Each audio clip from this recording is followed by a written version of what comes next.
Alrighty, what is going on YouTube? So this will be my first ever Valorant VOD review. I'm gonna be doing it for my brother Harold. He's gonna be playing some Fade on Split. All this information that I have is gonna be based off of my knowledge and the coaching and the coaching resources I'm gonna be using have been shown to me by my good friend Dink. If you're watching this, Dink, thank you very much. Hopefully, your competitive and coaching journey goes well, and hopefully I can accomplish something myself. But that's besides the point. Let's get into this VOD review, talk about some things, and yeah, go. Alrighty, so the first thing that I like to point out is obviously we are playing Fade. You are an initiator. An initiator has two responsibilities. For one, getting information by using your abilities, things like that. You want to basically let your team know where people are and what's going on, right? As well as you want to also be enabling your team in some way. So most initiators will have some type of flash. Fortunately, Fade doesn't, but you do have prowlers, and you have that. I don't know what it's called. I guess it's a seize, root, whatever. Um, yeah. So you can clear angles for your duelists, things like that, as well as you can trap people who put themselves in bad positions, enabling your team to push onto them. Right. Well, yeah. Other than that, we are on split. You're going against a Brim, Sage, Jet, Raze, and Gecko. So they have a single initiator with two duelists, a sentinel, and a controller. So one good thing to know is that they're going to lack in the sense of gaining information compared to you guys, since you guys have two initiators. So one thing that you can really take advantage of is figuring out where the Gecko is playing, and based off of if he will adapt or not, you will be able to kind of restrict how much information they gain, right? So if Gecko's playing mid, right, he won't be able to gain information on B or A for the most part. If he's playing on A, he won't be able to gain information on mid or B. Basically making his utility um, not too great in the sense of getting early round information. Yes, he can throw his little thing up in the air on A, and it's like, oh, they're not A, they must be B or mid, right? But you can use that to your advantage in the sense of, okay, let's play slow real quick. He's gonna throw it up in the air. Once it goes down, now you can creep up A, because maybe they're like, oh, they're not here, and then they start leaning or rotating, things like that. And yeah, so let's watch how this first round plays out, and we'll talk about some more things later. Peeking this angle here is very, very dangerous because you're holding a common angle, basically. And if they swing and they have their crosshair placement, you know, on point, you're going to get dinked. Just whenever you're playing an on angle, and to explain that, I guess I can go into the little draw thing, right? All right, so since you're holding this angle, right, um, when he swings, if a person were to swing this angle, right, obviously they know you can't be here, and if they're playing pretty closely, for the most part, they know that you could either be here or here. So the first angle they're going to clear, right, if you think about it, right, they're going to clear this angle first and then this angle because they can peek this angle. They can't peek this angle here without clearing the first one. So for the most part, if someone wants to play aggressive into you and they swing with peeker's advantage, they're going to have an advantage into you, and that may make things hard, right? So always keep that in mind. If you're going to be playing an angle like that, you should be jiggle peeking, or you should be pushing that angle. You shouldn't be holding it still, because peeker's advantage is a thing. Luckily, they weren't there.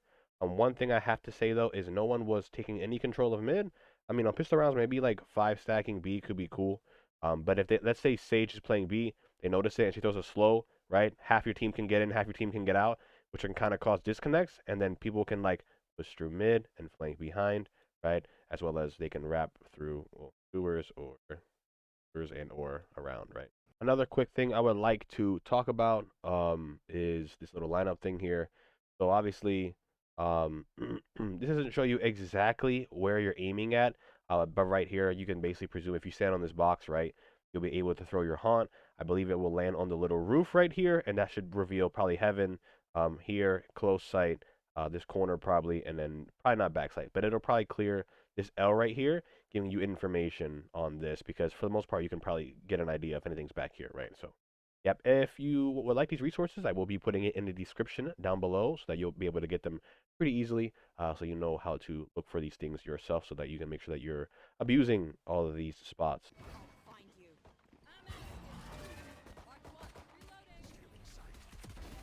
Good kill. 6 bullets. Reload real quick. Cool.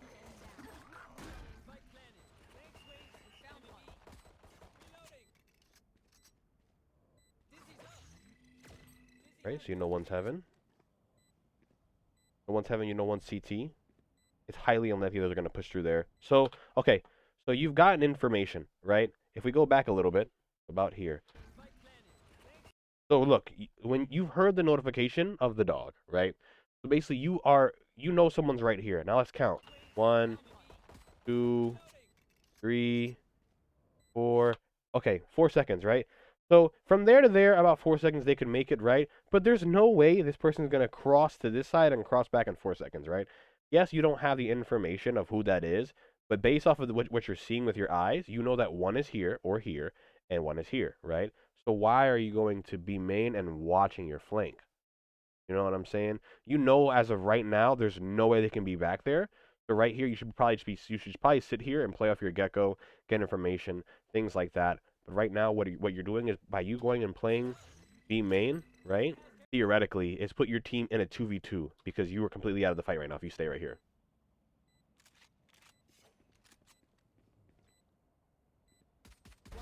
Good shot. No way he's around here. You look, like I said, they're not gonna wrap there probably. You know, they're probably just gonna play the way they are and try to play off each other. Oh, now it's a 2v2, 2v1. You have no information where he's at, but you do have your haunt, right?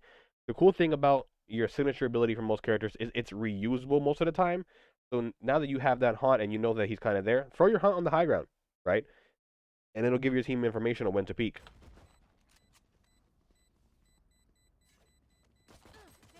Right there, he walked out. You had no clue. All right, on to round 2. We should be buying up. I recommend just going full armor and a gun. No point in I would say going half armor, right? Like why not just have the full advantage? You want to win as hard as you can. Watching this angle again. Perfect example of what I was explaining round 1. Perfect example. Don't do that. Anyways, it's a literal perfect example of why you should not do what you did the first round. So at this point, right, you need to really be mindful about your utility and how you're using. Why? Because some of it you can't get back. So you've thrown that orb with no clue if anyone's there, right? And so what if you grab somebody and decay them? You're not pushing it, right? So in my opinion, prowlers are for clearing angles. Your whatever this shit is called, we're gonna look at it. What is it? Your C's, right? Is for punishing people that are out of position, right? Or punishing people in a position, or if they're out of position, right? Your haunt is for information, right? And then your ult is for information and pushing, basically. So going through ropes can be very dangerous, especially after you've gotten a kill, right? Depending on how they're playing. We don't have any information A, so we don't know if anybody's holding heaven. Going up their ropes to heaven is very dangerous. So I really wouldn't recommend pushing through ropes as a team, like as an initiation, right? It'd be different if you had some people going through a main as well as ropes, but if you're just going through ropes, they can pretty easily hold ropes. So I would just avoid it. So right now, your Neon's holding it. I would just let her hold it. So I'll just go B, yeah. So let's go B. Let's go B. Right, so right here you can use your prowler, right? But I would control it, right? I would control it and get it around this corner. When flashes for y'all though, they're in the corner. So right there, you haven't cleared all the angles, so I wouldn't be so sure that no one's up there, right? Obviously, this is an angle somebody could hold, and they held it, right? Y'all did get the trade, but I would have had your gun out so that you could have traded for him as well. You know where one's at? So right now, you know where one's at, right? You know where two is at, actually. So the information that you have so far, you know that Jet is here, right? You have an idea that Brim is somewhere A heaven, right? So, and then, so yeah. So right now, you know the one's heaven, right? You just killed one, and Jet came from stairs, so it's likely that she could have rotated.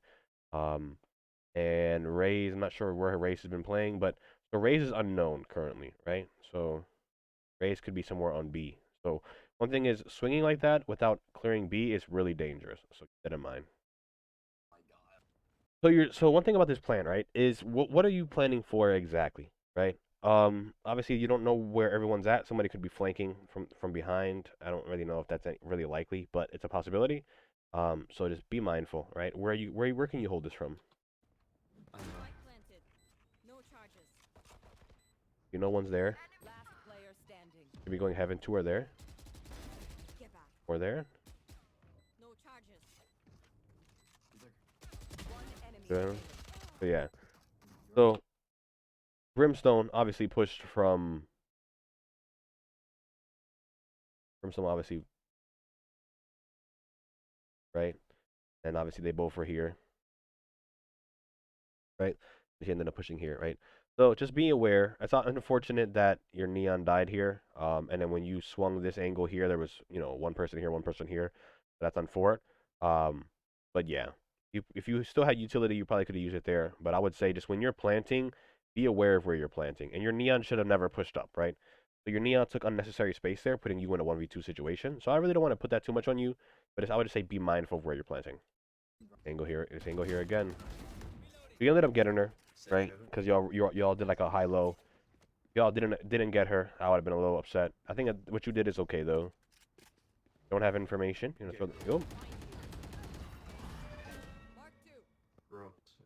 So there's two up there.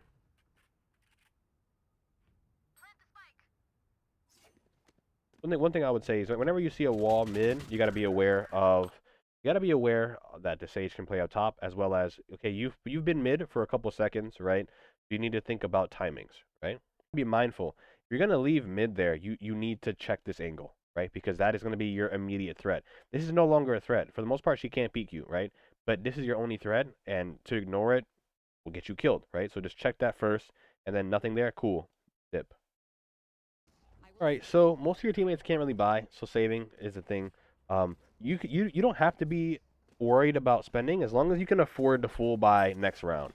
Obviously to buy armor and a gun, you need 3,900, right? That's the bare minimum. But obviously there are certain abilities that are necessities in my opinion. Your C's is not really a necessity, but your prowlers are pretty strong. So I would say you always need at least one prowler to two prowlers, right? So based off of that information, obviously you do the math. Whatever a gun armor plus two prowlers is how much you need. One hell. Yeah. GG. So right there, that would just be like being aware of what ults they have up at currently. As well as using you probably could have used a prowler and pushed onto him there. Yeah, I would have ulted sight, to be honest, with that information of what's there. Because, like, think about it, right?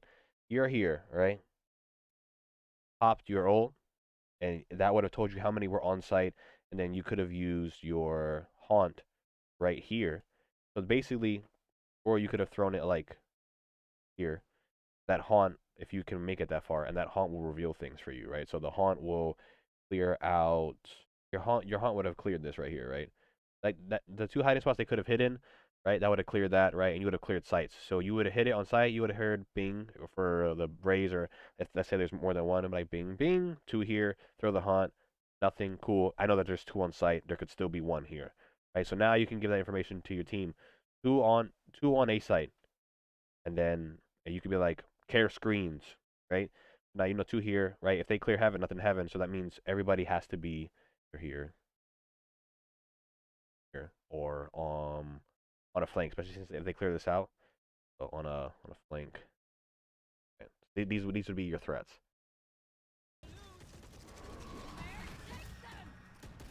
Two, one in top left corner.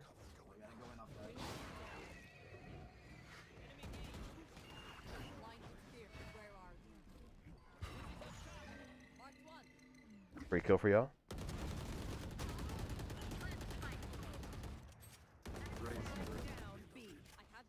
Did you just reload your gun then switch?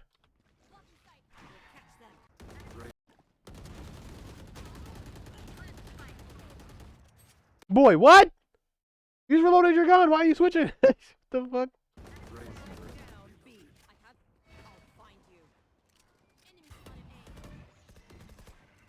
So that gives you information that they'll hide it underneath. One thing you're not doing is you're not really talking to your teammates, which obviously can be hindrance in a sense. Oh, look it. I think you might have looked up a lineup mid-game. Knowing you, I think you might have looked up a lineup mid-game. Let's see. Yeah, yes you did. Yes you did. You're a funny guy. Right there, obviously, when you plant the bomb, it goes whatever direction you're playing. So you will never plant it at your like where you're standing. It'll go in front of you. So in that situation there, when you go to plant it, right, just turn around real quick and slam it, so that you can plant it on the very edge, so that you can still see it from B main if you're gonna play there.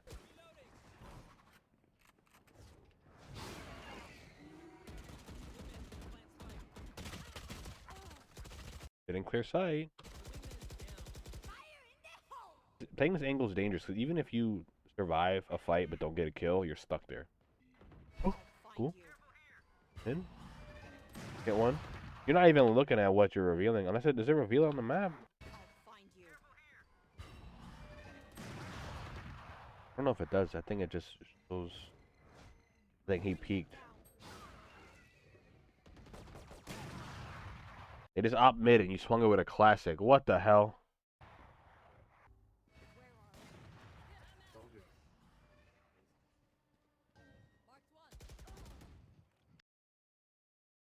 Gotta be wary of where your thing's landing and what it reveals. Oh, I didn't And there's mark also a the window. trail. Look. It does mark it. It fucking does mark it. You just you didn't wait for it to mark. There you're right. Probably heaven. You knew you were there after throwing your thing, so you gotta just kind of like wait for your team to do something. No need to. So when you're in a 1v3, right, or 3v1, you have the man advantage, so there's no reason for you to peek anything. When you throw your thing there and you don't reveal them in a certain spot, like I said, in my head, I instantly goes, okay, he's probably heaven. I'm not gonna swing that. Why? Because we know where he's at. He has 3 exits to take. You know, he's not gonna get through what that one of my team's realizing. Especially, let's say you're the best person on the team, you don't want to die. And you do not want to die there, right? So you want to make sure that you're putting yourself in a position to kind of carry. So in that situation, don't even peek. Play off of contact, if anything. Still.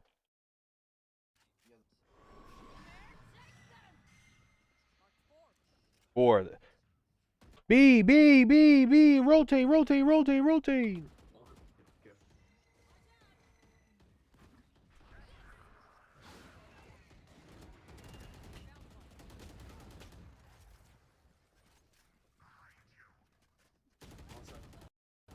Ah, they are.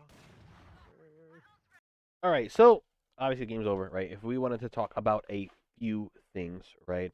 I guess I could say that definitely gotta you're gonna have the resources now so that you can look up lineups, things like that, so you know where to throw your orbs, right? One thing you need to also keep in mind is the whole little holding an on angle versus an off angle. If you're holding an angle that people are going to swing because people would normally hold that angle, you need to be jiggle peeking. You can't just be holding it flat out because if you do, like in round two, the example, you will get your head ripped off if you miss. If you miss your first shot, which I mean, they should always get the first shot off in that situation.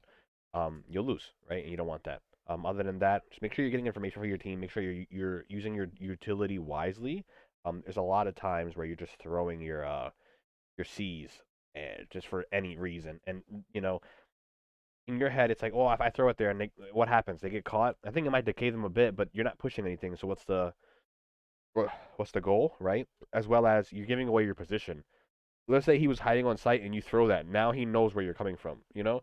Compared to maybe he didn't, right? So just keep that in mind. Other than that, I think you played pretty well.